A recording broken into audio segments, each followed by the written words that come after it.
Assalamualaikum warahmatullahi wabarakatuh. Sebelumnya perkenalkan, nama saya Muhammad Abu Siri, Prodi Bimbingan dan Konseling Pendidikan Islam IAIN Madura. Saya selaku peserta KPM Gelombang 1 SMPN 1 Peragaan Kabupaten Sumeneb.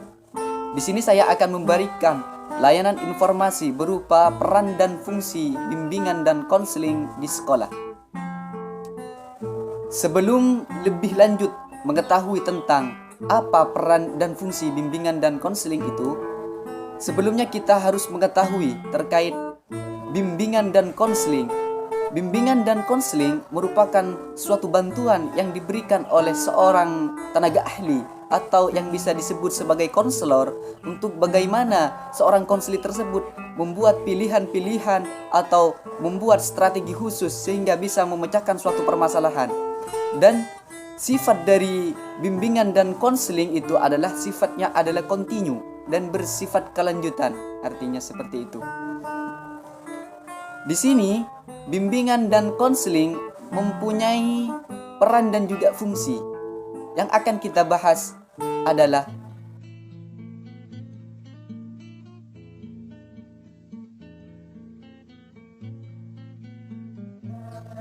di sini bimbingan dan konseling juga mempunyai fungsi.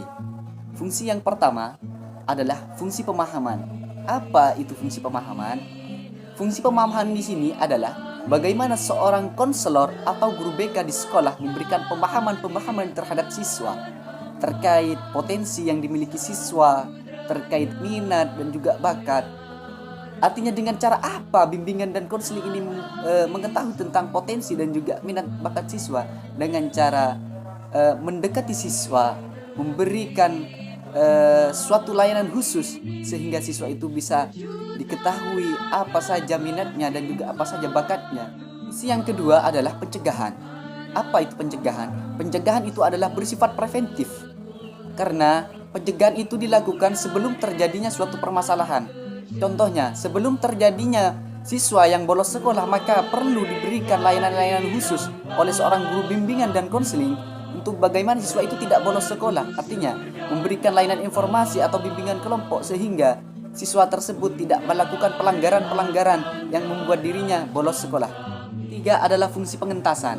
Fungsi pengentasan di sini adalah bagaimana seorang konselor atau guru bimbingan dan konseling di sekolah memberikan pengentasan terhadap permasalahan-permasalahan yang dialami oleh siswa, atau bisa disebut sebagai memberikan solusi atau memberikan penawaran-penawaran khusus terhadap masalah yang dialami oleh siswa sehingga permasalahan tersebut bisa terpecahkan dan bisa teratasi seperti itu. Yang keempat adalah pemeliharaan dan pengembangan. Di sini fungsi dari guru bimbingan dan konseling dan juga konselor adalah bagaimana bisa memelihara suatu kapasitas atau kemampuan yang dimiliki oleh seorang siswa atau pengembangan dari bakat dan juga minat dari seorang siswa sehingga semuanya bisa terwadahi dan bisa dikembangkan secara optimal seperti itu.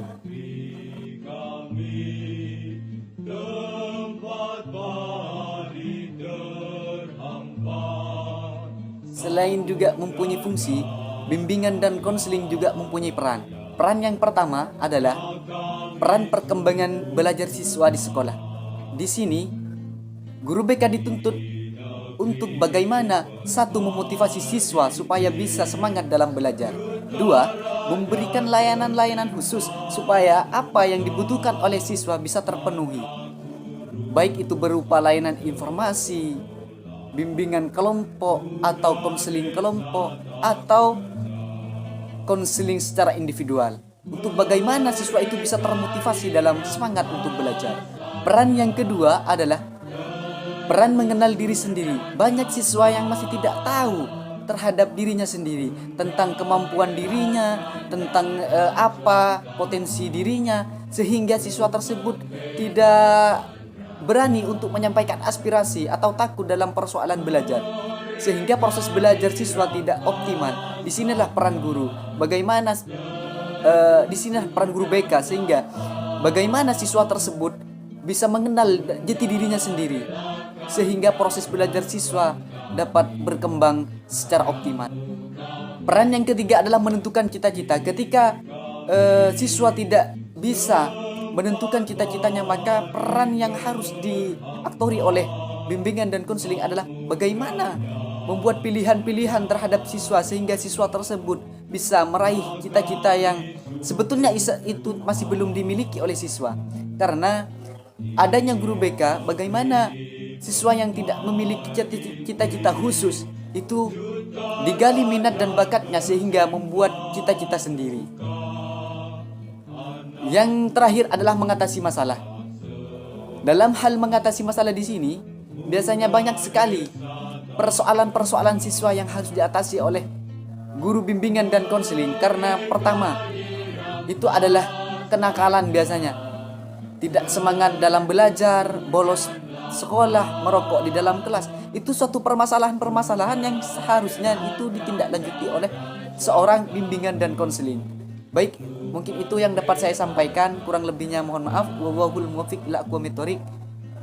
Wassalamualaikum warahmatullahi wabarakatuh.